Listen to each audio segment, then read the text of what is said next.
From the automaker, Ford losing about 4.25% right now after it cut its top end of its full-year earnings forecast.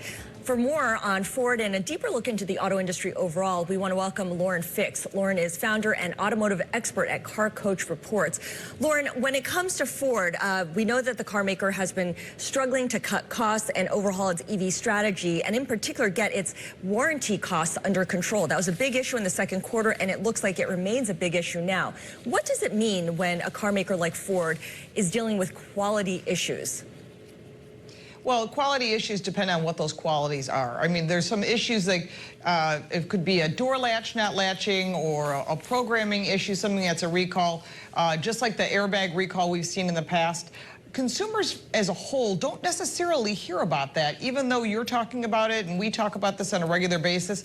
Consumers go by price, and that's a huge factor for them, so they're looking for deals. If there's incentives, that's going to more convince a customer to buy it, even though they may hear about a quality issue and it can be fixed. They typically just bring the car back to the dealer, get a loaner, and they move on, where you and I look at it from a completely different perspective. Right, and the quality issue is costing Ford quite a bit, and it's showing up in all of its different forecasts, and it's forcing it to make lots of other decisions, including the struggling EV business, where it still sees a loss for the full year of $5 billion.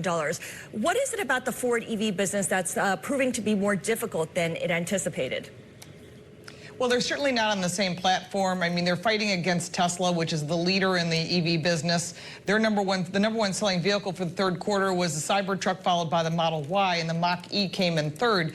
Even with price deductions and incentives on the table beyond the $7,500 tax credit, they're still struggling to make sales, and every single Lightning truck as well as Mach-E, they're taking a loss on those vehicles, and it's going to take a long time to recoup that. And in the position that they're in right now, they're offering chargers for people's homes. Again, that may or may not increase the sales, but they're still struggling, and actually every brand is struggling with electric vehicles. Well, that's what I'm curious about, Lauren. When you look at it broadly here, what is kind of the demand picture for EVs? It seemed like we had this big ramp up, and then everyone was anticipating that there was just going to be this huge onslaught of buying. That petered out pretty quickly, and I don't know if that was a function of the lack of cars available or the price of those cars or the infrastructure. What's holding us back from more adoption of EVs and other alternative fuel vehicles? Well, I don't believe it's a lack of choices. Every brand is making an electric vehicle, literally. And so the choices come down to when you choose that vehicle and you look at the insurance costs, they're super high.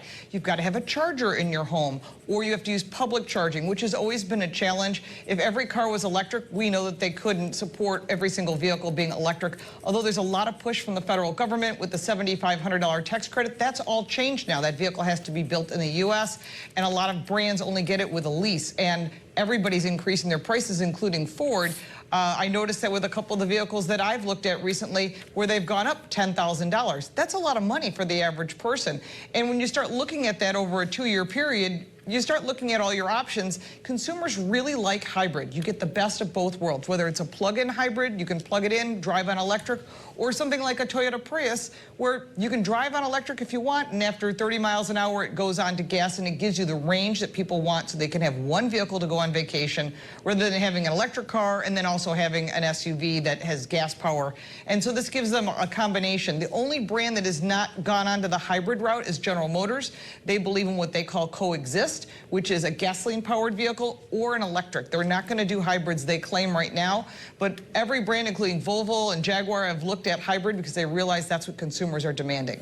Absolutely, and I should just point out here, I mean, we bought a new car in our household about 3 months ago, looked at EVs, looked at gas, and of course ended up with a hybrid, like a lot of other folks here. I am curious going forward about this idea of affordability. I know interest rates have played a big part in that, but let's face it, the pricing that we saw from automakers, whether it was on EVs or even the gas vehicles, has been pretty aggressive over the last couple of years.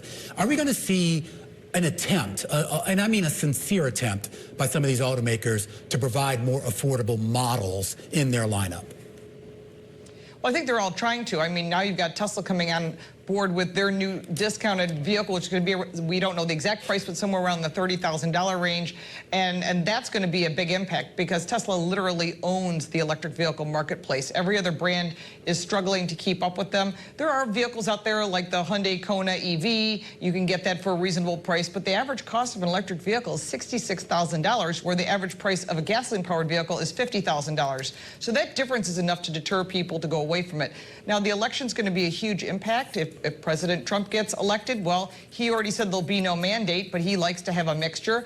If Harris gets elected as president, well, then she said she's going to go push that electric vehicle mandate. There's a lot going on behind the scenes, including union fees that have gone up. So there's a lot of costs, and that's why Ford's trying to cost cut as best as they can.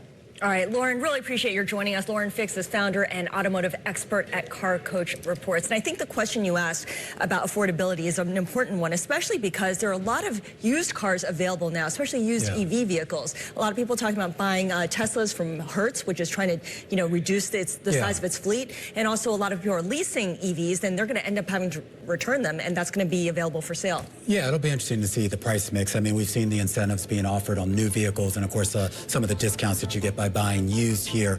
But it's still, like, I mean, if you look at price points, I mean, she said the average, did you catch what she said? The average cost of a new vehicle? Yeah, $66,000. Yeah, and then $50 for the gas? Yeah, I know. I mean, I know I'm gonna sound like an old man, the old days, where, I back paid in my day, 10 grand for my first car, but, Okay, that's long gone.